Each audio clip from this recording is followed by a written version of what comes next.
Greetings and salutations, and for a change of pace, I thought I would try out this MMO that just recently came out for free to play called Throne and Liberty. And I just got past all the tutorial stuff. Of course, I didn't put that in because it's tutorial stuff. And of course, they're still showing me more tutorial stuff because I'm not completely done with it. And I did put all the language in Japanese.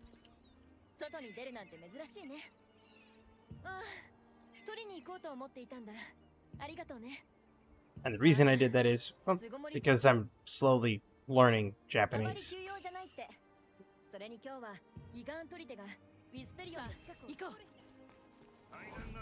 But from what I was told, I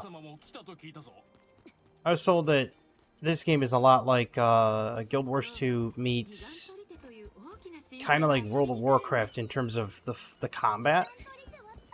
But the fact that it's completely free to play is, I mean, you could have gotten into the early access, I guess, if you bought your way in, but I didn't do that.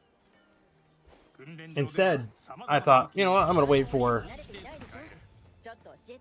I thought I'll just wait for my stuff here.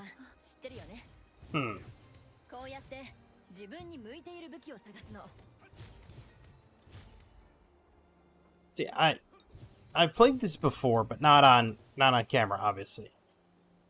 I'm thinking I might do like a wand.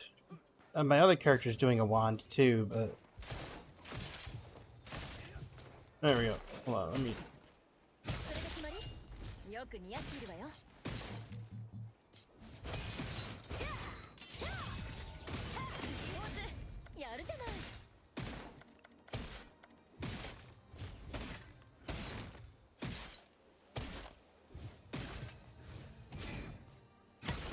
Now, they do have kind of like an active blocking system, which I do like in this game. The one thing I don't really care for that exists in the game so far is how touchy the controls can be. Wow.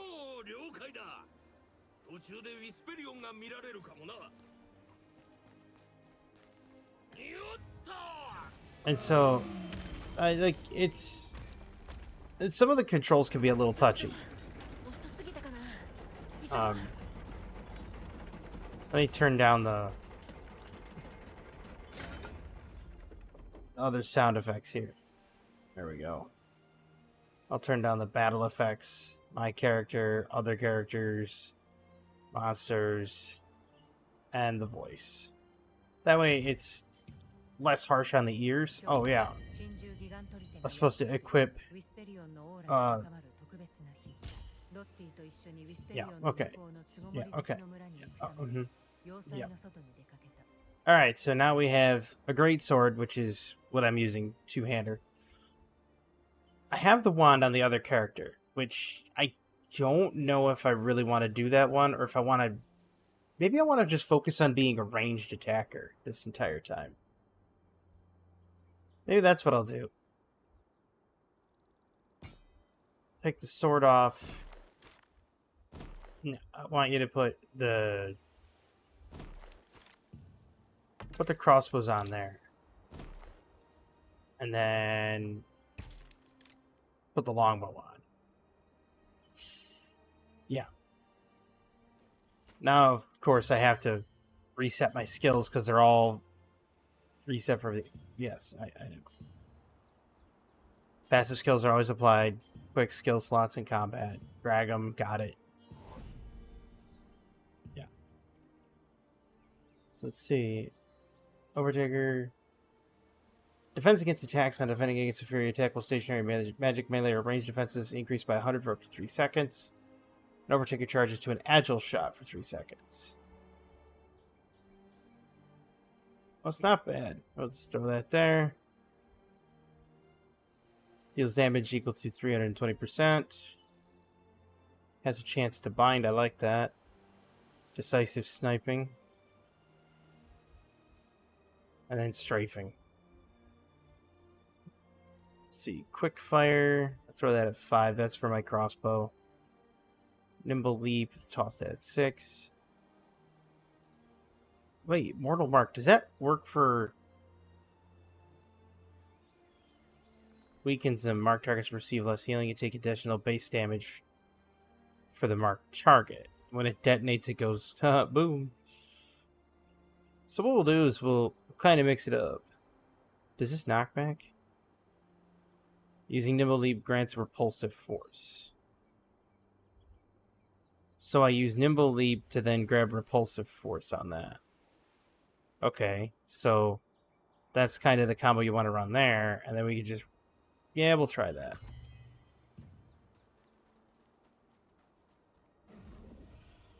But when I saw this game, you know, and I took a look at it, it was a while ago, actually.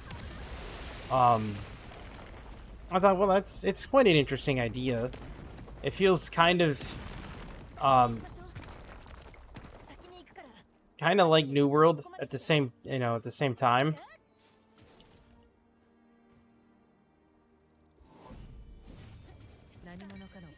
And there is that sense of verticality because you can use those. Oops, sorry about bumping that. There's a sense of verticality because you can use like those grapple points to go up and over things. So it's interesting for sure.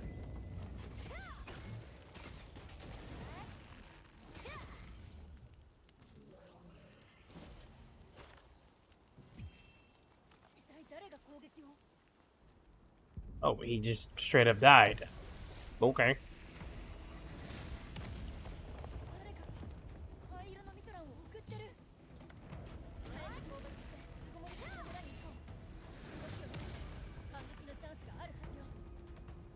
Man, is that like aim shot or something? It is kinda.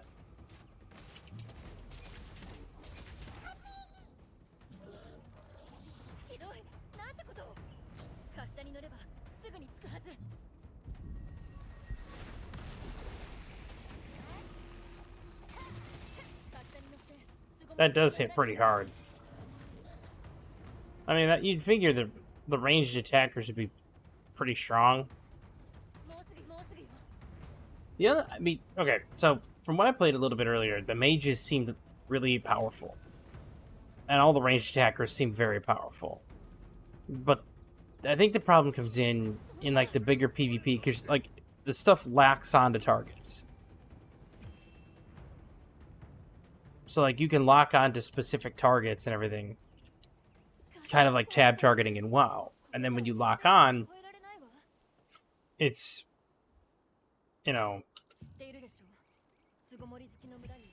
it's a lot like WoW in that regard.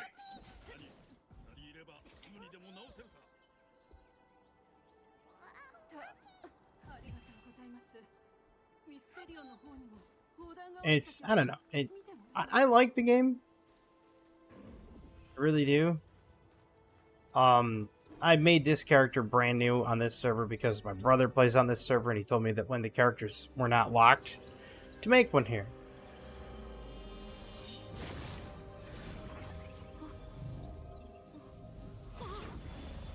Well, you're getting sucked into the bunghole of the world tree.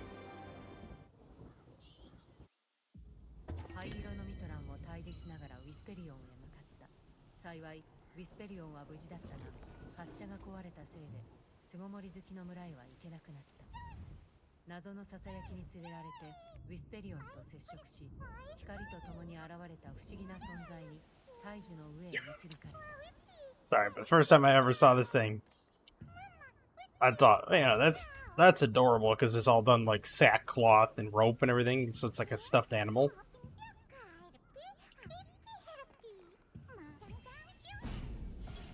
So to me, I thought, yeah, that's adorable.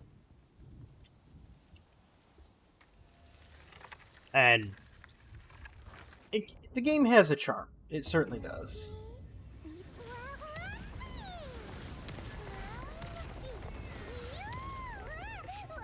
My thing about this game so far is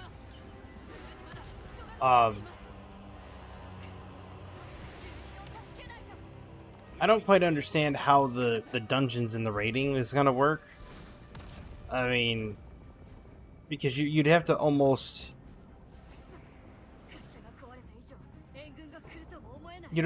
have like specific healers all running with wands and have, I guess, a massive healing spec. I don't know.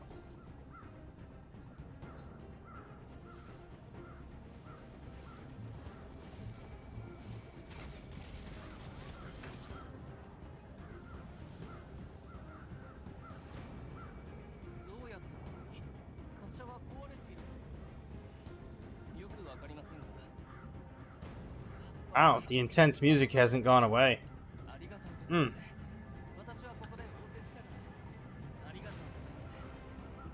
Oh, well, that's because there's an orc still alive.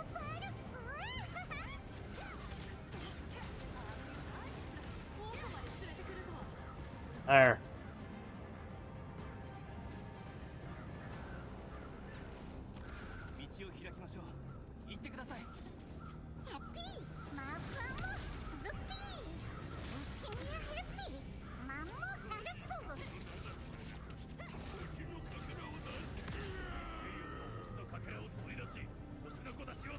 Wow, the crossbows are a much shorter range. They do a lot more damage quicker, but they're much shorter range.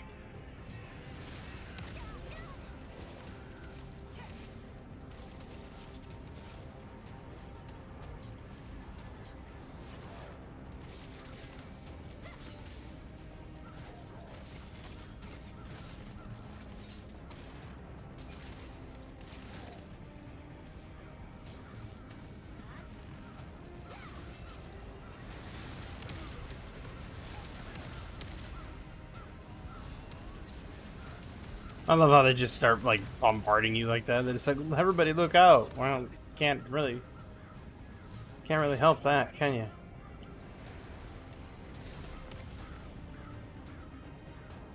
Oh, it's out of my line of sight. I was gonna shoot him too.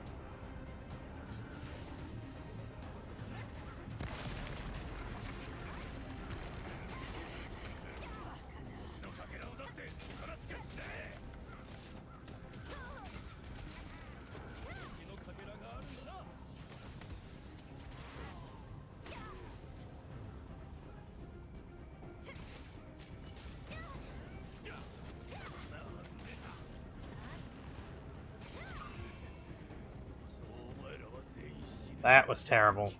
See what I mean about like, I need to get better at the controls. It's not like I'm not doing it very well or doing it a lot of justice.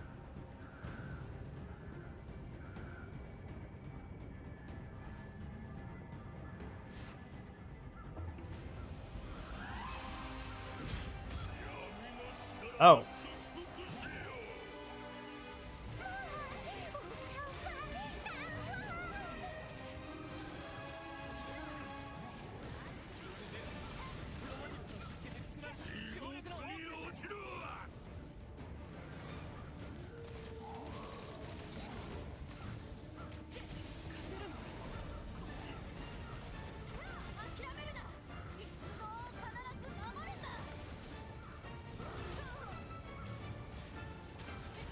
What is,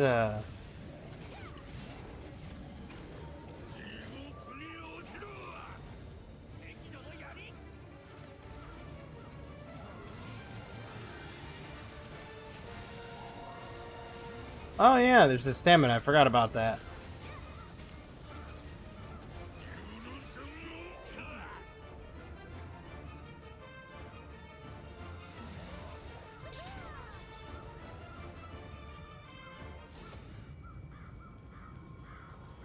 Then there's some serious plot armor going on here.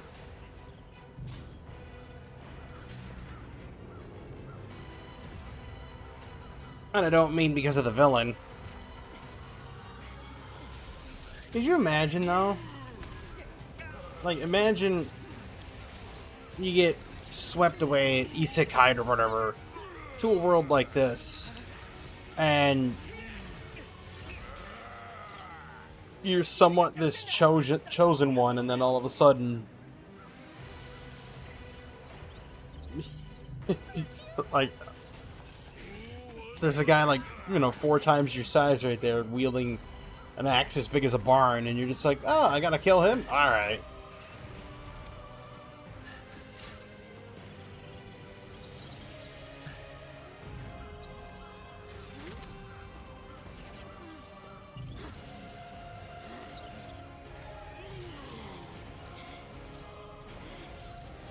See what I mean about the plot armor?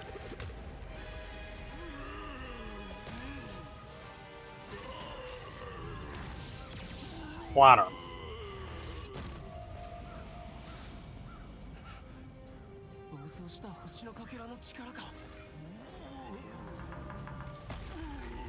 I think it'd have been much cooler if he actually, like, exploded and you just saw fragments of Orc, or whatever he is, just strewn about the battlefield. I think that would have been better.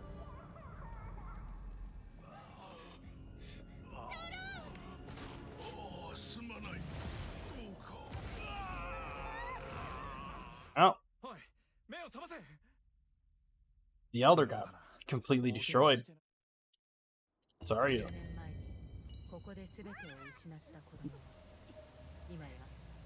Sorry, Elder Dude.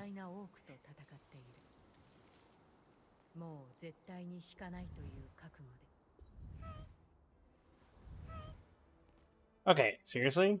Lag?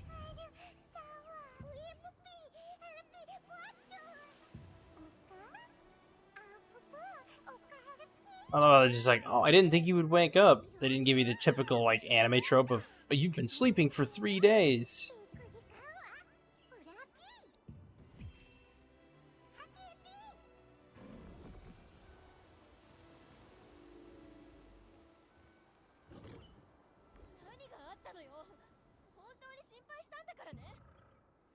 Why would she be worried? Like, you never... Okay, the reason why I asked why would she be worried, even when I played through the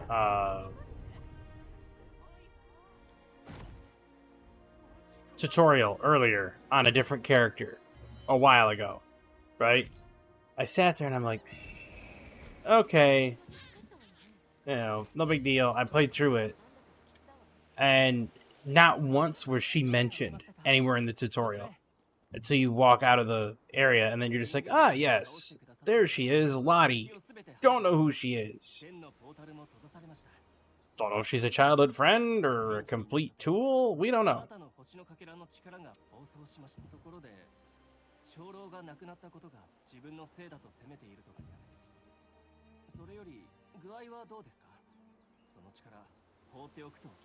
Why does he have those glasses like he was on National Treasure?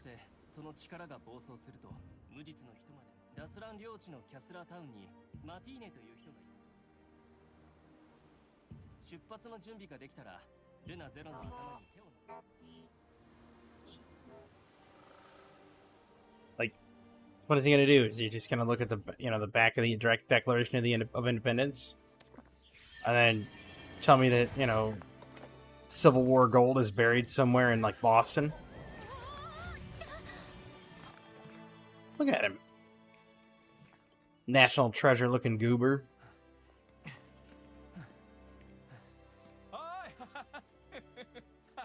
See, at least you know the guy on the left. That's the guy that wakes you up when you're on the boat and you had the nightmare, and you had your face down on a bar table. Basically, your character woke up plastered, that I could tell. And at that point, it's just like, okay. So, you get to see him. His name's Benny. And, you talk to him for a bit. Lottie just ambushes you as soon as you get out of the cave. Not a cave. As soon as you get out of the area, she's just like, oh, hey, how you doing? It's like, who are you? They never really mention that, I don't think.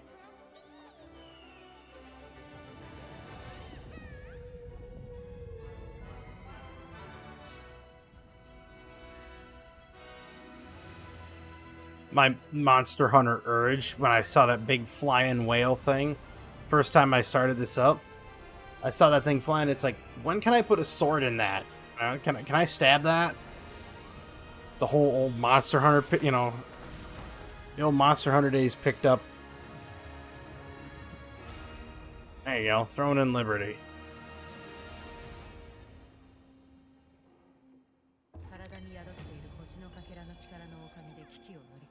Wouldn't that have been great if they just ended it right there and were like, thank you for playing our title screen?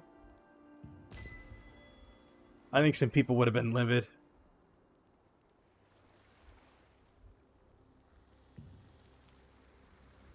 I mean, I'd have laughed. I'd have been like, eh, you know what? We're gonna go with a leather tricorn. Why not? It's a bit of a corny hat.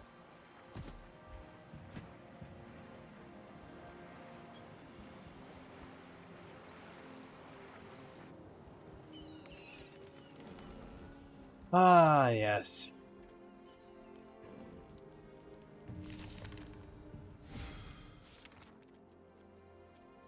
You see, there's pages in books like that all over the place, and you kind of have to find them all. And I don't know what you get if you do find them all, but it's a bonus little thing that they have for people. Well, the plus side is your character can swim right away, and you get your fast transit right away. See, other paper.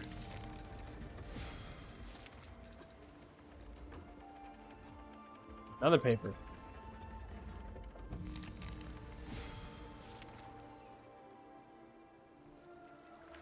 But no, that they give you your fast travel right away in terms of like your mount speed or whatever, which is good because in most MMOs it's like you gotta hoof it until you're level 20 or 30, and they don't allow you to have like free exploration and stuff like that. This one they kind of just don't even care. They're just like, whatever, here, you want to go, you want to go on walkabout, knock yourself out, buddy. Which is, like I said, which is refreshing. It's a very refreshing take on an MMO. It's like I could just go wandering off in this direction and go off to those islands. I mean, it says peace zone, so obviously I'm not going to run into anything, I don't think. But like, if I wanted to go off and maybe exit the town and go start grinding on stuff, sure, that would work.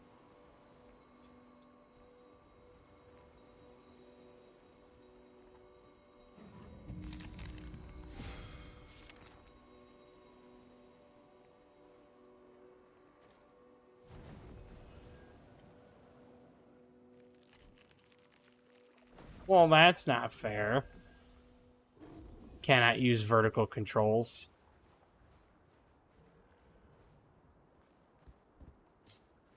Ah, yes. Mega lobsters and hermit lobsters. That's exactly what we could just randomly grind on for no reason.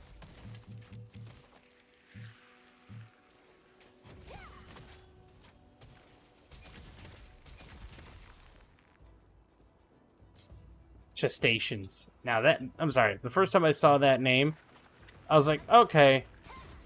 That's kind of cute.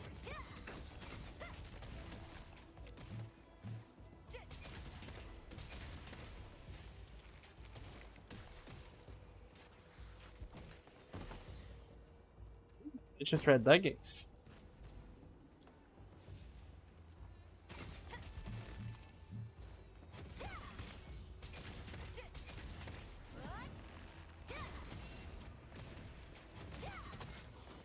Now, you see, I don't know if grinding is actually an efficient way to level, because I haven't tried it. Because, like, some of the quests really give out a lot of EXP.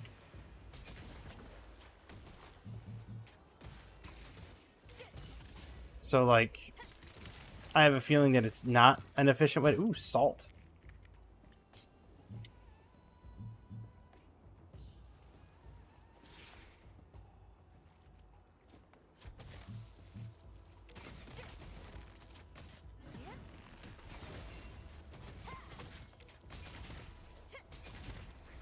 Yeah, I'm not getting all that much EXP. Getting like 48.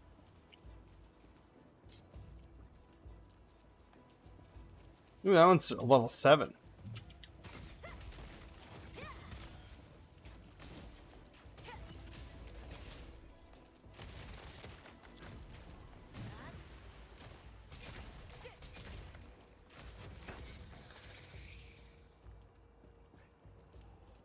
Yeah, I get the feeling that if in most MMOs, that if you were to actively do something like I'm doing here and fight stuff that's, 5, 6 levels ahead of you, theoretically you should get a lot more EXP than just, you know, 10, 48. Like, take a look at World of Warcraft for as a contrast. Now, I know people hate making that contrast because they're like, WoW's been out for too long. It either needs to be a WoW killer. I agree. I fear that the only thing that'll kill WoW will be WoW itself. In more ways than one, I think WoW is either going to dev itself to completion, which it should have done probably 5 expansions ago, or it's going to create, like, Blizzard is going to create its demise, in the sense of creating a new game that completely washes WoW underneath a torrent of poo. If that makes sense. You know what I mean? Like, they make a new game which makes WoW look like garbage. I think that's what's really going to be the kicker at the end of it all.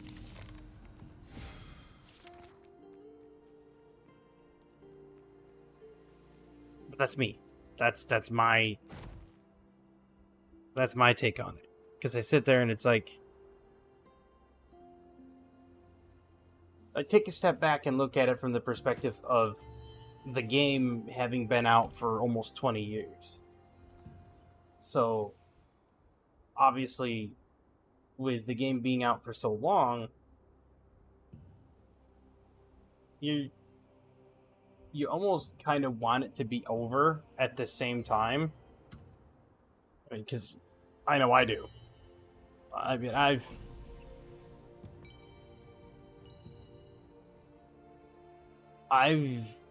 played WoW for quite a while, and when I've played WoW for quite a while, I honestly did not. I didn't expect it to be where it is right now. Truthfully.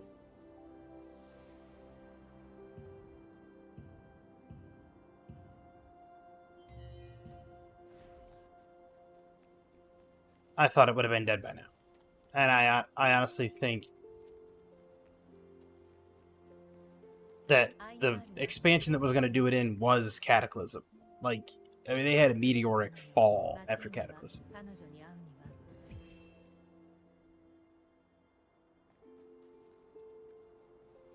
But I kind of want a game to unseat it, to be perfectly honest with you.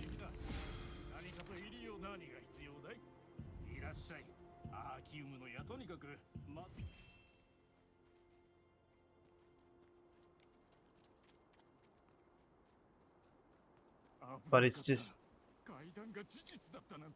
I think it's hard for MMO developers, and not specifically game developers, and I'll tell you why not specifically just game developers, is if you take a look at it, games come out a lot. Like, later this month is going to be Black Ops 6. You have other games that are coming out all the time. Games like Satisfactory that have just come out technically and left early access. Still, good games and everything like that. And they'll pull in a certain amount of audience, no problem. Like, look at Helldivers 2, for example. It pulled in quite a bit of audience, no problem. I think MMOs have a bigger struggle. And I think the reason is because I think it's like a threefold problem, right? And I'm probably going to get some disagreements on this, and that's fine. It's more than welcome to disagree with me all you want. I think one of the reasons why you're going to have struggles with MMO is you're supposed to have a sense of community, be it good or bad, be it somebody wants to play the role of a villain, somebody wants to play the role of being that guy that's a complete and utter douche canoe to everyone around him, right? You've got people like that, as far as they're concerned, being a villain and an underhanded criminal and just completely living that life in the game is what they want to do. Where you have that issue is developers these days, for the sake of people, not wanting to be harassed or have their or feel like they're being attacked or to be cyberbullied or whatever, they've restricted it so that these people can no longer take up the role of being a villain, and you have to sign social contracts that say you have to be the most upstanding character lest you get kicked off the game. Now, I'm not condoning people being a villain. I'm not condoning people doing cyberbullying. I'm not condoning people being racist. I'm not condoning any of that at all. In fact, I admonish that behavior. I think it's bad. I think people need to just stop.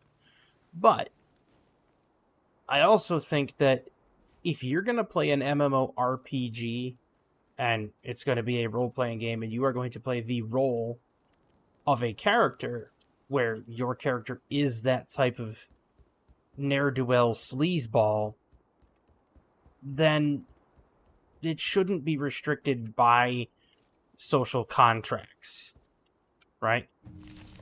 The problem is you can't sit down and say, well, he was just role-playing and it wasn't per se, cyberbullying or whatever. He was just in his character's moment. And so it's not going to work that way. And I get that. But you have to build that sense of community. Like, I remember, I'm going to use another WoW, going to use a WoW reference here, and then I'll give another an Age of Conan reference, because I played both of those. In WoW, we had a guild on Darkspear US and North America. And this guild was called Infamous. They got a reputation for being absolutely treacherous to everyone on the opposite faction, treacherous to everyone on their own faction even. They were just not well liked by a lot of people. Some of the players were okay, but a lot of the players were not well liked at all. Then we had a guild that was on the Alliance side, and mind you, I played Horde on Darkspear. But there was a guild on the Alliance side called Merciless Midgets. That was their name. And people would be like, oh, that's, don't use that term. Well, you could say don't use that term all you want, but that was the name of their guild, and anecdotal story. So, well, Merciless Midgets went around and they were harassing all the people that were taller than a dwarf or a gnome. Legitimately. Their entire guild was built off of being very hyper selective and would not fly today.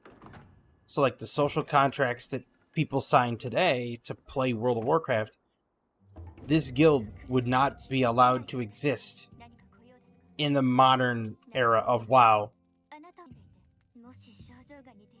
because of that.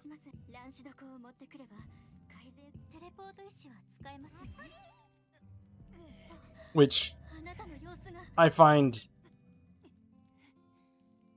interesting, but I also find it tragic in a way, because they never broke character, right? They always acted that way no matter what they did. Even on the forums. It is insane. even on the forums, they wanted to know how tall people were when writing posts on the forums.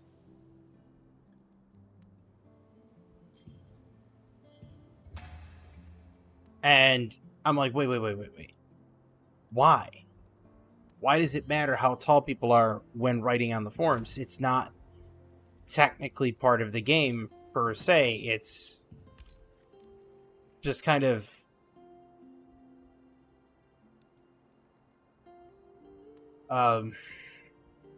it wasn't, like I said, it wasn't part of the game. It was outside of the game. It was on the forums. But yet, it didn't matter to these people. It did not matter at all. The moment they found out that you were taller than, say, what a normal dwarf would be or a normal gnome would be from, like, Dungeons and Dragons, you were immediately labeled a tall, and you were to be basically vilified on the forums by everyone in the Guild Merciless Midgets. And they, like I said, they just never broke character. But you couldn't have that today because of the social contracts that everyone has to sign. And while it helps to curtail a lot of things, it also removes that character that they had. You know what I mean? So it removes the character that they had built. That, not really the character, but like the rapport and not the repertoire, but the rapport that they had built as that guild. It pretty much invalidates it. And it was sad, honestly. And so that's one of the hurdles that you would have to overcome as an MMO developer today. Because you're going to want people to make that type of community and to have that type of either closeness or rivalry. You're going to want that to exist in the game. And that can't exist with certain things. Because as you can see how far it goes. Like, look at, say, Overwatch now. On Overwatch, you can't even say, good game, well played. If you say GGWP on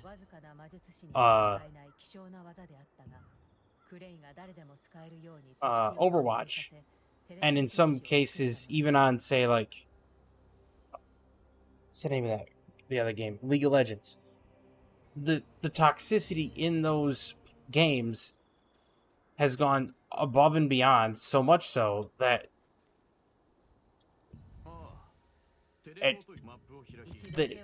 it's basically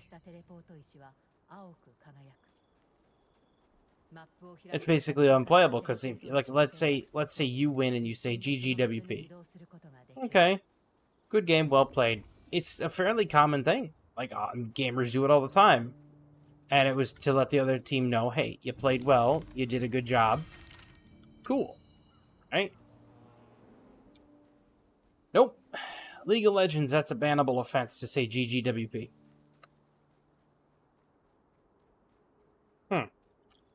And in other things, it's like against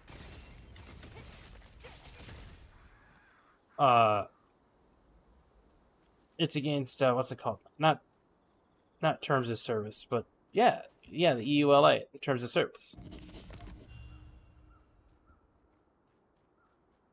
And that's what I'm saying, is you have to make it in such a way that you're not going to have overly sensitive people reporting stuff like GGWP. Because once that starts, your game no longer has communication, no longer has community.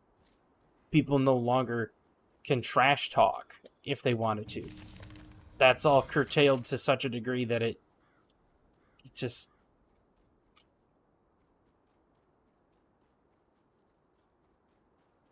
doesn't work.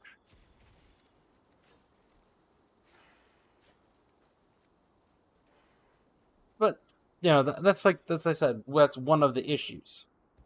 Another issue for developers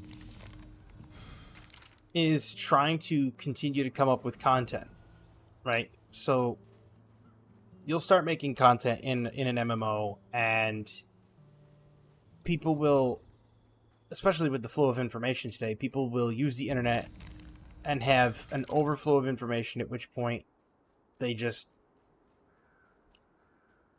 everybody knows all the strategies immediately, and you're pretty much, your game's pretty much completely ruined by that point. Because they just say, oh well, here's the strategy for beating this boss, or here's the strategy for this, or here's the strategy for that. And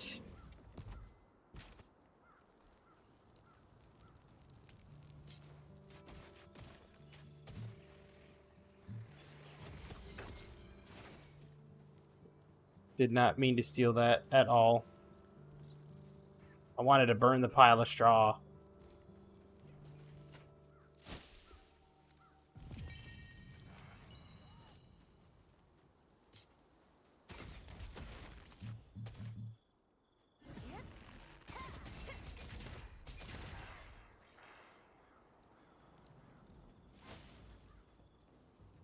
There's a malfunctioning harvester.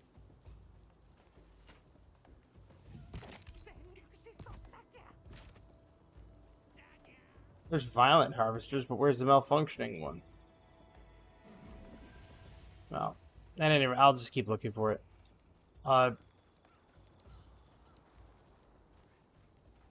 You have to continue to develop something that is going to keep people kind of locked in and engrossed, so to speak, so that they are constantly coming back to the content and saying, you know what, that was fun,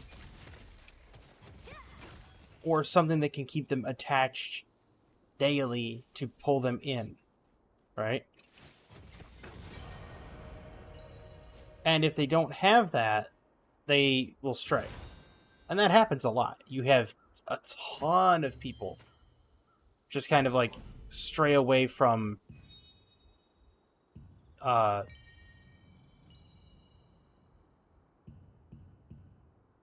MMOs because they get bored.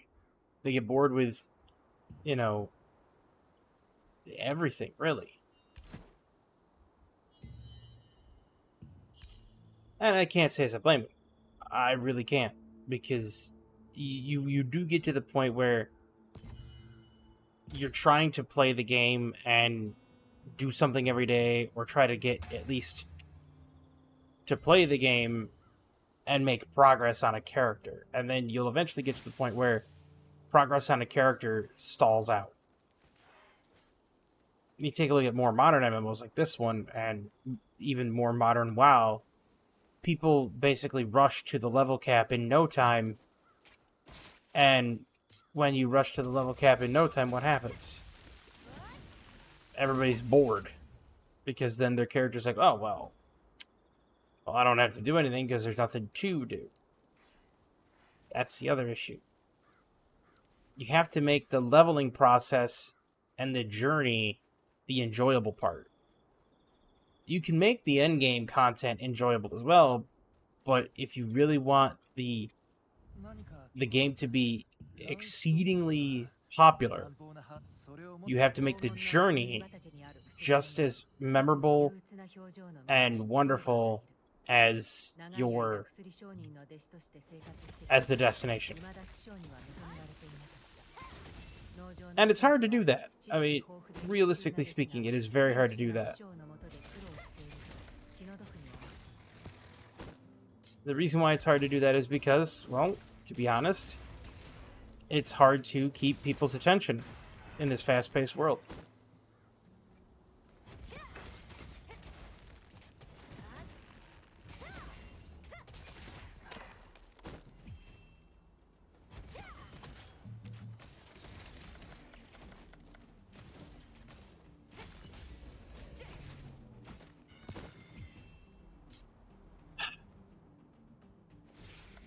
I mean, like, you take a look at anything that people have done lately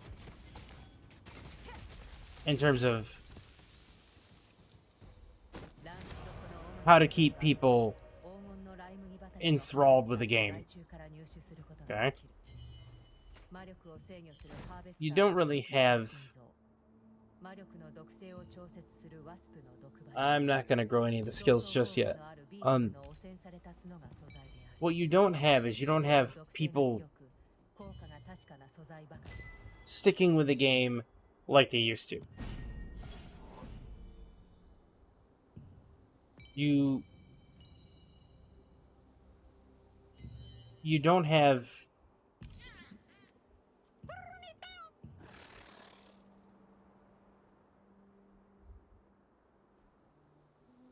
That's cool. Is that the Morph 2 just for funsies, or what here? Okay, I don't know how to turn into it, but anyway, doesn't really matter. I can turn into a scarab.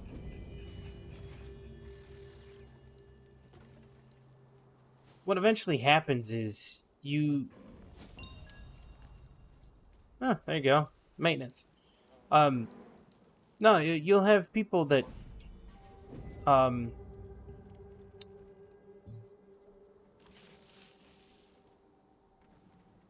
Lost my train of thought.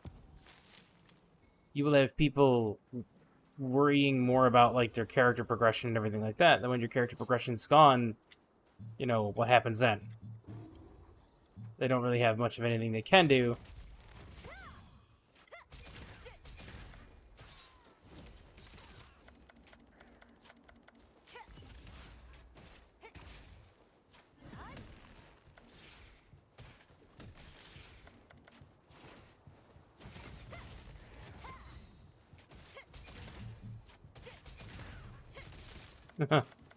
I picked a fight with a goblin that's level 13.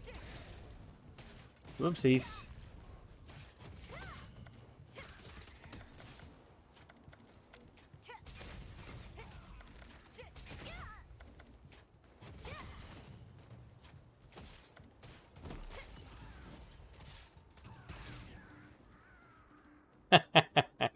Only earned me 36 EXP, but hey, I killed him.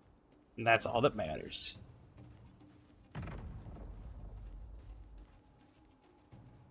But no, like, you have to make the destination, you have to make the destination as memorable as the journey to get there. That's what I was saying. Because if you rush to the endgame content, then people are going to be like, oh, well, I did all of that for nothing. They're going to feel like they've been shafted out of a quality experience. And they're going to be upset.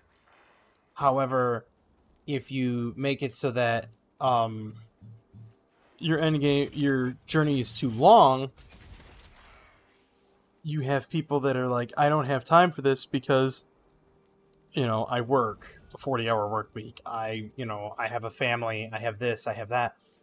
And so there has to be a balance that's maintained between work and play so that you don't have no-lifers, you know, getting out and ahead of everybody, which is going to happen with every single game. You're going to have professional neckbeards. But you also have to make it so that it doesn't go too far off into the weeds, so to speak. And I think if people find that nice balance between the journey and the destination, you will have an MMO for the ages, guaranteed. And no one will be able to stop it. But everything has to feel like you're progressing. You know, you have to feel like you got on and did something and it mattered.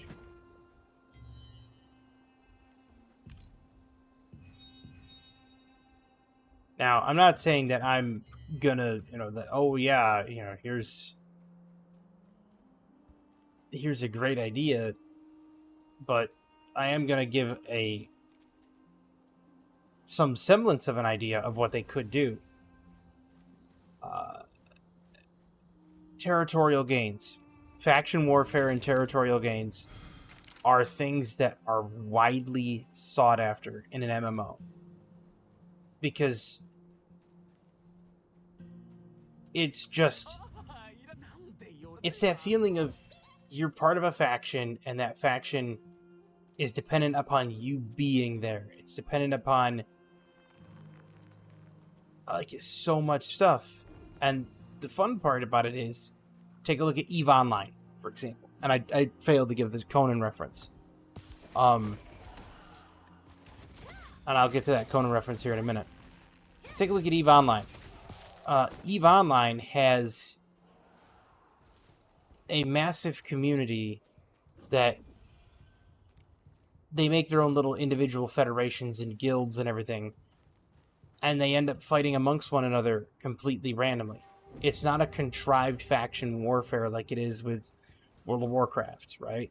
It's these people are buying up a space station that we don't want in EVE, or we don't want them to have in EVE, and so now we're going to do what we can to stop that from happening. It's pretty straightforward. Then you have other things that happen, like, they've been pirating against us for quite some time, so we're going to put a stop to it. I mean, they have faction warfare that breaks out for the smallest of things, but it's what makes the game still live to this day. And it's just as old as WoW. As for Conan the Barbarian. Conan the Barbarian is a prime example of why your journey has to be quick, but not too quick. We were on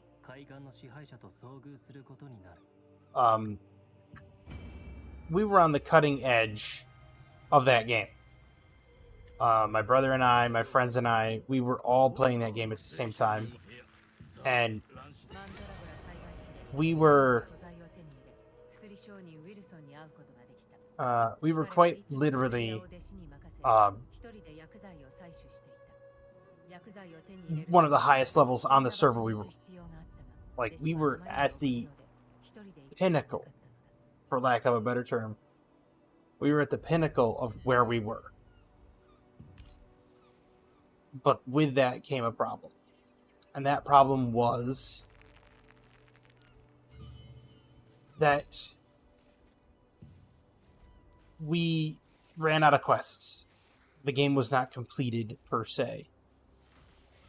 And when the game was not completed per se, we kept running into the same issue, which was, well, we can't find anybody to do quests with. And sure enough, it was because we were too high of a level, which kind of makes no sense. But we got to level 43, 44, 45, and there was just nothing. There was no quests, there was no characters, there was nothing to do except grind. And it was a very slow leveling experience. And with that being a very slow leveling experience, it really started to eat at people's sanity. For lack of what was actually eating at. And by the time, the Age of Conan people patched it in, the game was toast. Game was completely cooked by then because everybody was just over it. It just took too long. So you have a lot of those issues that you have to balance out while you're making an MMO. And in this, you don't want the game to go by too fast, because if it goes by too fast, nobody really savors it, enjoys it for what it is. They just kind of, race to the end, figure out the mechanics, and then you end up having an elitism problem, which I'm going to turn this quest in, and I'll talk about what the problem is with the elitists and elitism ideals I'll get into that here in a second. Ooh, there's Paige. Mysterious note. Is there more than one? Never can tell. It's always worth looking.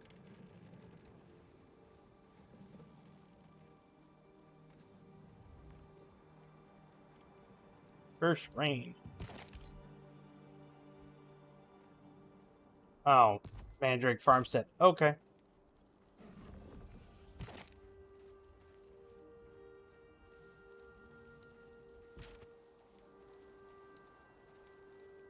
But it's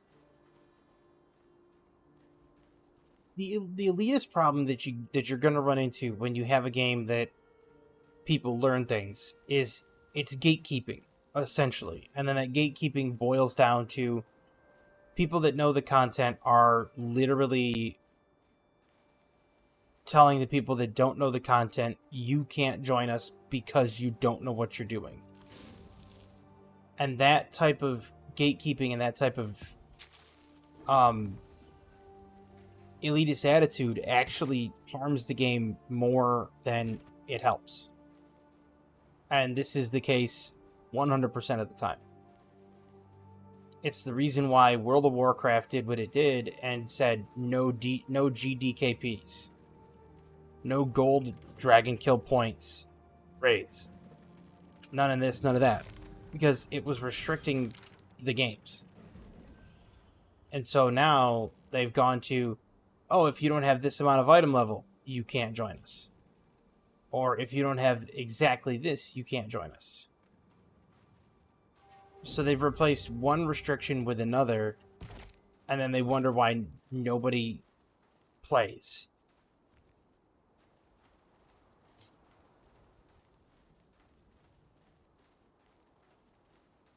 It's like, well, if you want to know why nobody plays, it's because you're adding restrictions. Remove the restrictions, and you won't have that problem.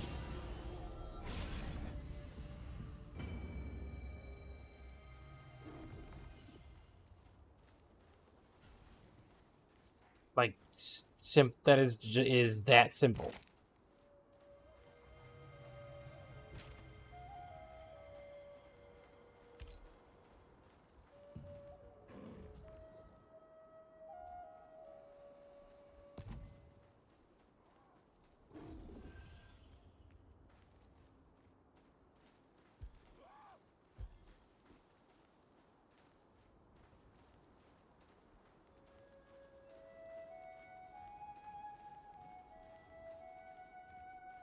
People haven't figured that out yet. Like, they don't quantify what's causing their game to be restricted and inhibited.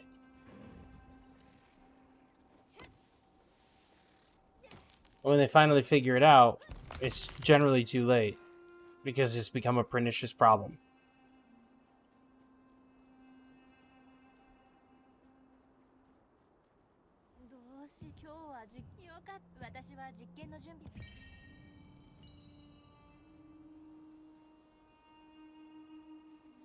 But I'm going to end this here because it's almost an hour long. And that's almost 3 a.m. now. So I'm going to end this here. I hope you enjoyed, Throne and Liberty. I may play this more on the channel. I'm not exactly certain. But we'll see. I hope you enjoyed watching the video as much as I enjoyed making it.